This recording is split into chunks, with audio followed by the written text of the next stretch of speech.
Question है, इतिहास लेखन में अभिलेखों का क्या महत्व है। मतलब जो इतिहास लिखा गया है उसमें अभिलेख का क्या महत्व है।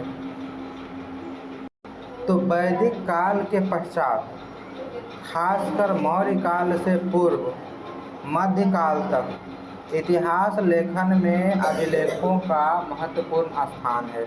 मतलब वैदिक काल के पश्चात यानी वेदों के काल के बाद और खासकर मौर्य काल से पूर्व मध्यकाल तक इतिहास लेखन में अभिलेखों का महत्वपूर्ण स्थान है।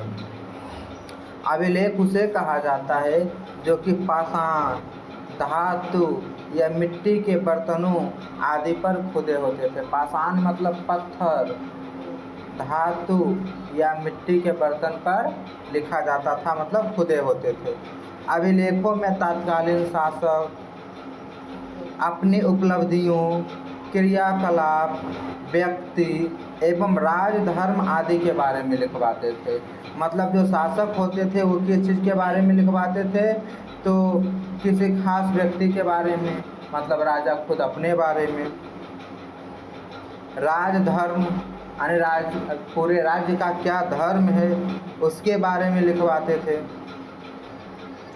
शासक अपनी उपलब्धि यानी कहाँ वो जीत प्राप्त किया है, क्या उसका उपलब्धि है, इन सब के बारे में लिखवाते थे।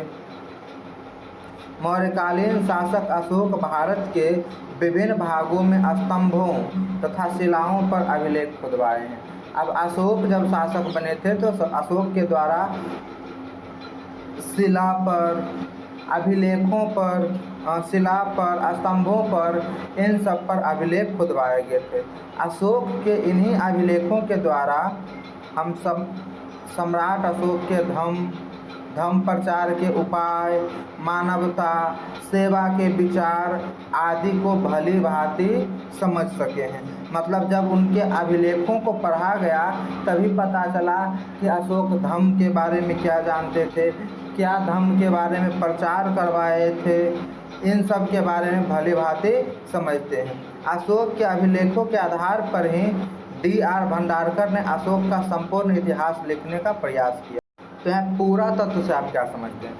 तो पुरातत्व वह विज्ञान है जिसके माध्यम से पृथ्वी के गर्भ में छिपी हुई सामग्रियों की खुदाई कर अतीत के लोगों के भौतिक जीवन का ज्ञान प्राप्त किया जा सकता है। मतलब पुरातत्व वह विज्ञान है जिसके माध्यम से पृथ्वी के गर्भ में यानी पृथ्वी के अंदर जो वस्तु छिपा हुआ है, जो सामग्री है, उसे खुदाई कर अतीत के लोगों के भौतिक जीवन का ज्ञान प्राप्त किया जाता है। यानी अतीत मतलब पुराने समय के जो लोग हैं वो किस तरह का जीवन जीते थे, किस तरह के वस्तु का उपयोग करते थे, इन सब के बारे में ज्ञान प्राप्त किया जा सकता है।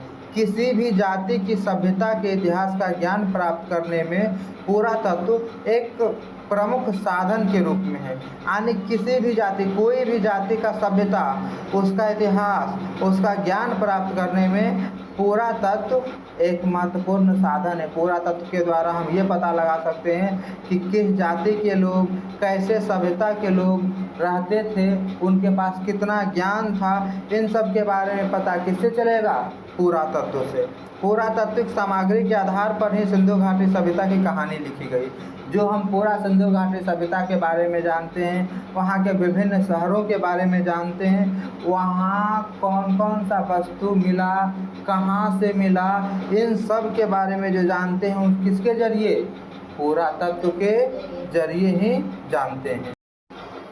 तो अभिलेख किसे कहते हैं? तो अभिलेख पत्थर, धातु आदि की सतहों पर उत्कीर्ण किए गए पाठन सामग्री को कहते हैं। यानी अभिलेख किसे कहेंगे? तो पत्थर हो गया, धातु हो गया, इन सब के सतह पर जो उत्कीर्ण किया गया है पाठन सामग्री, उसी को हम क्या कहते हैं? अभिलेख कहते हैं। यानी पढ़ने का जो सामग्री पत्थरों पर, धातुओं पर, यहाँ तक मिट्टी पर जो किया जाता था उसे हम अभिलेख कहते हैं। इसका प्रयोग प्राचीन काल से ही हो रहा है। यह मुख्य रूप से अशोक का राज्यादेश होता था। सबसे ज़्यादा मतलब अभिलेख का प्रयोग अशोक के द्वारा ही किया गया है। वो बहुत सारा आदेश भी देता था तो अभिलेखों पर लिखवा देता था। सबसे प्राचीन अभिलेख अशोक का प्रस्तर अभिलेख है। सबसे प्राचीन, अगर पुराना अभिलेख कहें तो सबसे प्राचीन अभिलेख क्या है, तो अशोक के प्रस्तर अभिलेख है। सोना, चांदी, पीतल, तांबा, लोहा आदि पर लिखित अभिलेख पाए गए हैं। जो अभिलेख है वो सोना पर, चांदी पर, पीतल पर, तांबा पर, लोहा पर, इन सब पर पाया गया है। अभिलेख किसी भी कालखंड के जानकारी प्राप्त करने का प्राथमिक स्रोत माना जाता है।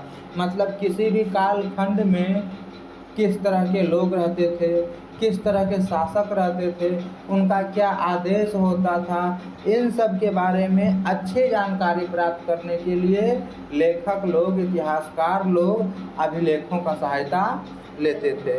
तो यही अभिलेख क्या है, पत्थर हो गया, धातु हो गया, सोना, चांदी, लोहा, इन सब पर जो उत्कीर्ण पाठन सामग्री लिखे जाते थे उसी को कहा जाता था अभिलेख।